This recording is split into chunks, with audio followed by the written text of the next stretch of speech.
that public servants will be returning to work and that they will receive their paychecks, including back pay. And I'm also pleased that this deal will prevent Donald Trump from further delaying SNAP benefits for hungry children, senior citizens, and families, using hungry people as political pawns, which is what Donald Trump has been doing, is disgusting.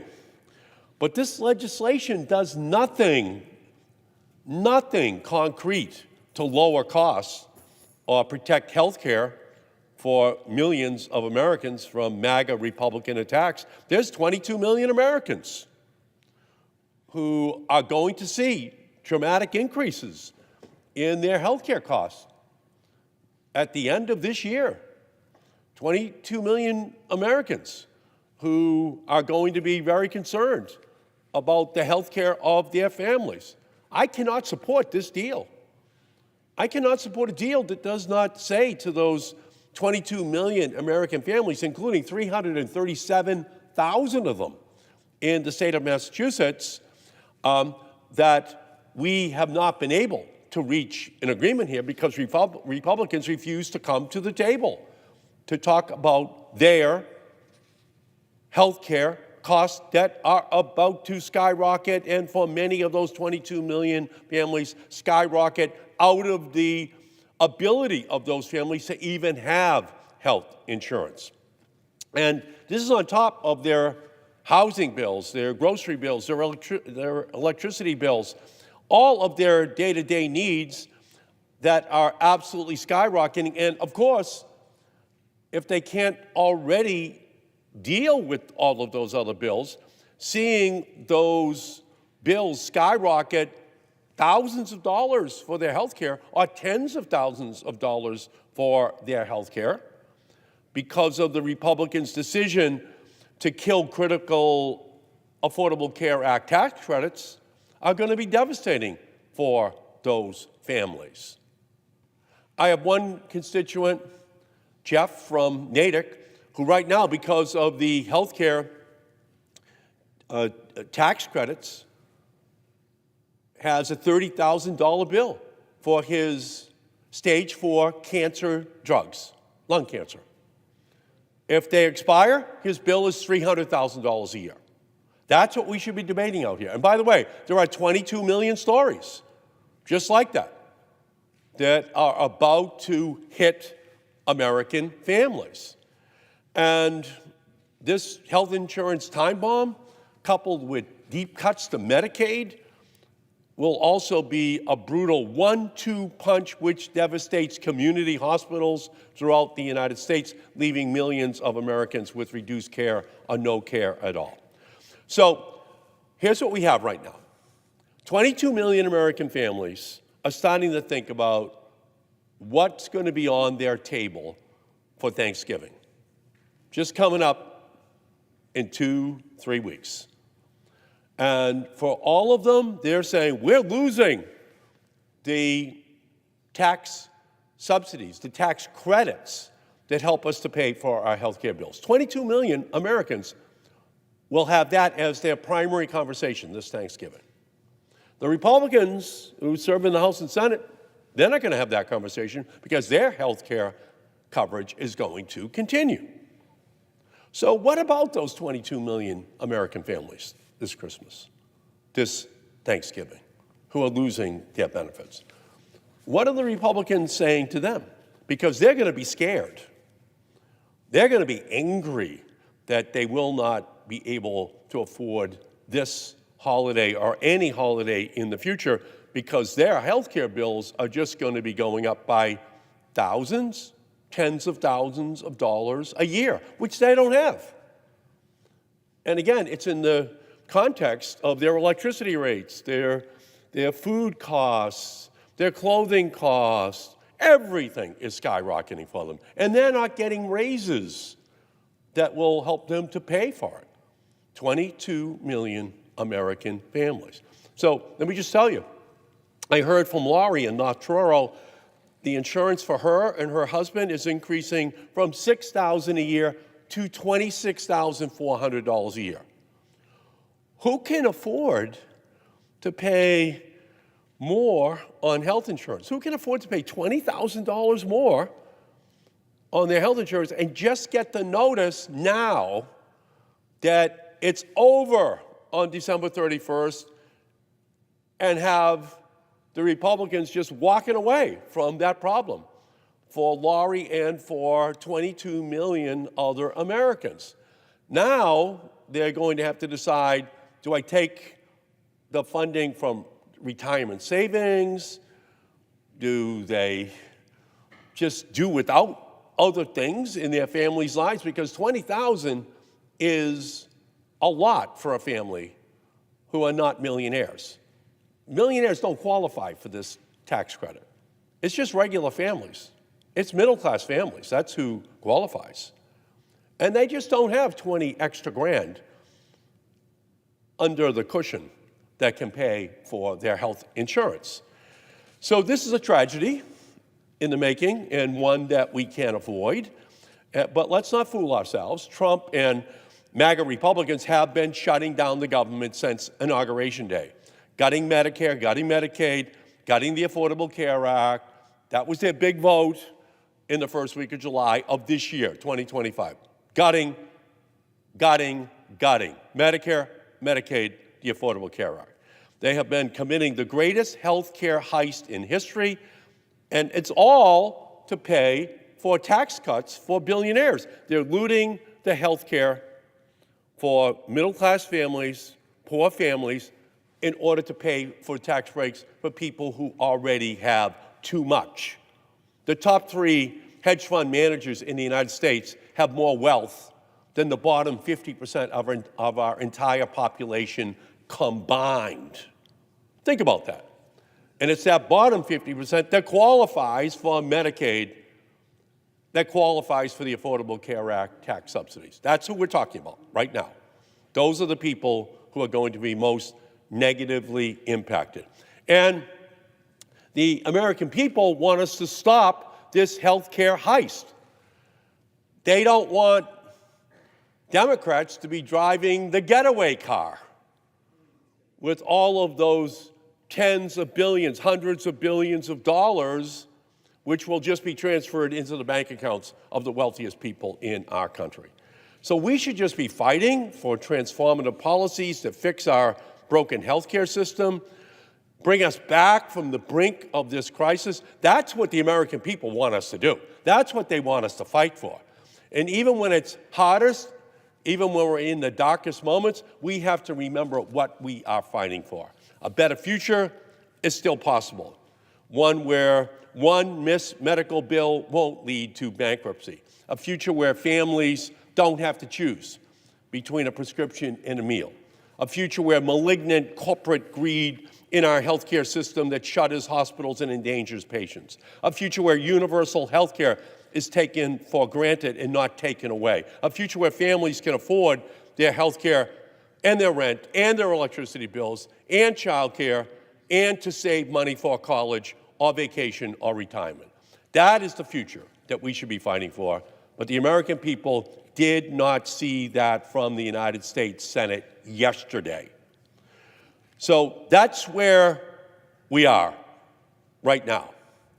We're in the throes of a healthcare crisis.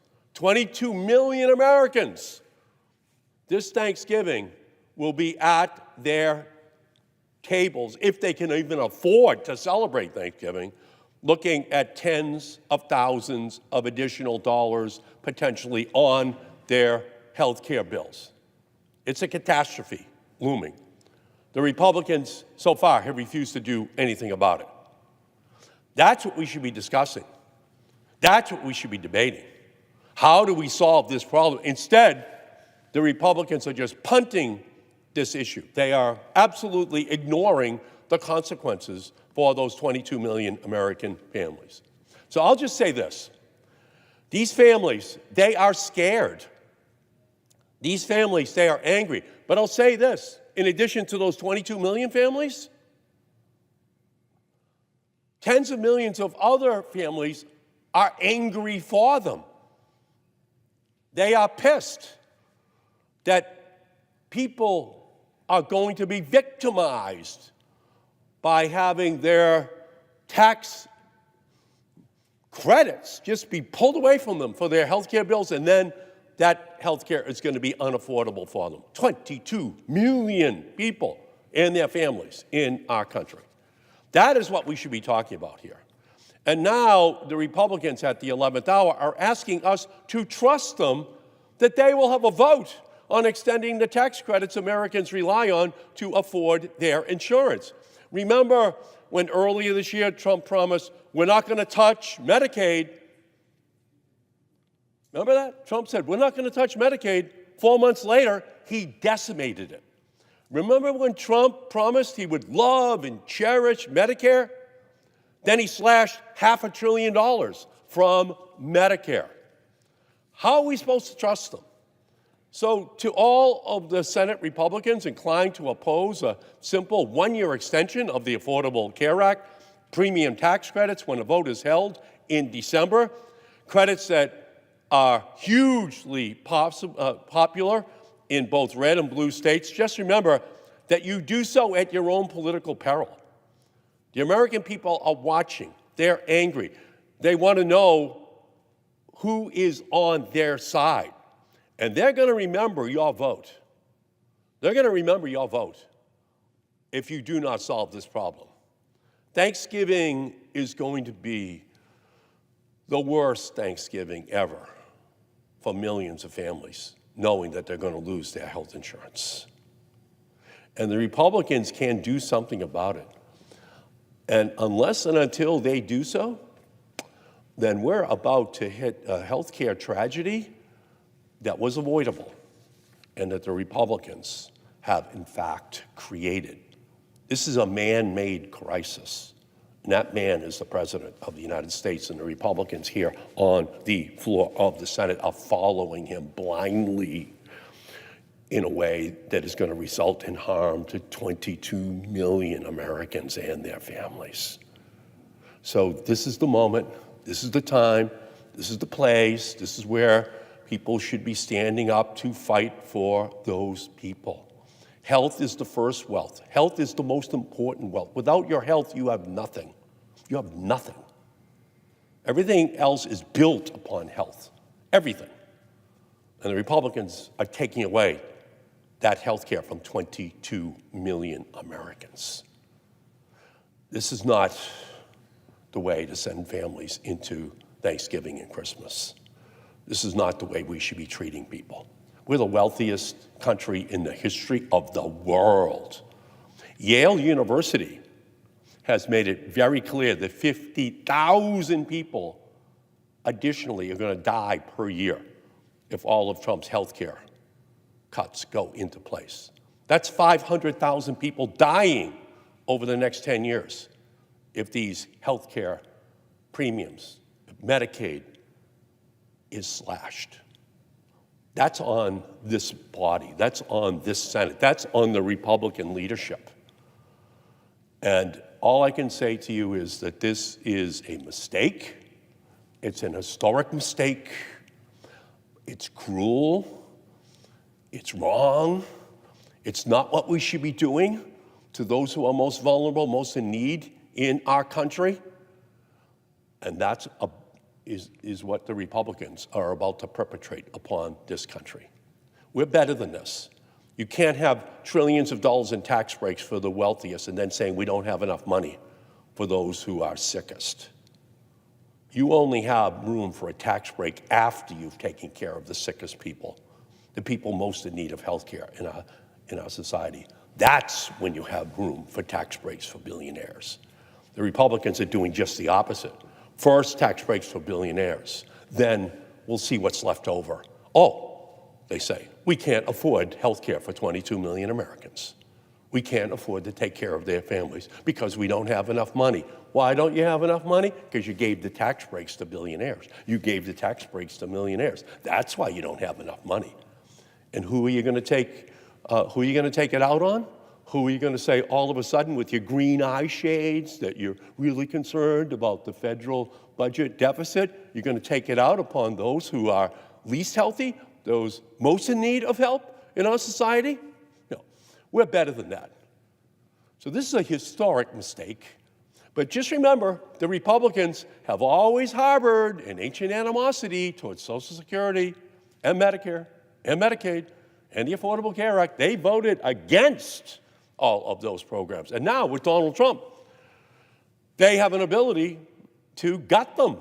And that's what they're doing. That's what they're doing. When they had a chance to stand up and say, no, let's be reasonable, let's keep the health care subsidies, which are most needed, they just are walking away right now. Donald Trump operates under Godfather Part 1 rules. He gives them offers they can't refuse. And we saw that with senators who tried to stand up to say, no, the Medicaid cuts are too deep. The Affordable Care Act cuts are too deep.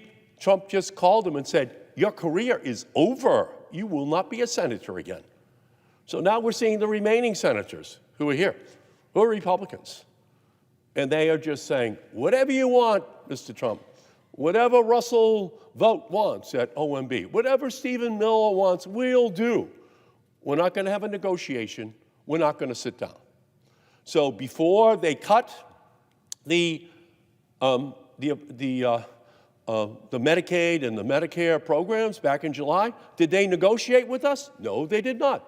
They refused to negotiate with Democrats at all. That's who they are. They saw their one opportunity to slash it once and for all. So all I can say is that we're in an incredible moment. The Republican House members still are not back in Washington. They've been in a 6-week witness protection program. They refuse to come back to Washington. They refuse to sit down. They refuse to negotiate. So we're witnessing Robin Hood in reverse. We're seeing money taken from the poorest and given to the richest. That's what this is all about. And what they're taking from the poorest and the middle class are their health care. It's their protections. So from my perspective, this is a mistake. It's a historic mistake. And it is a mistake that will come back to haunt the Republican Party at the ballot box next year. With that, Mr. President, I yield back.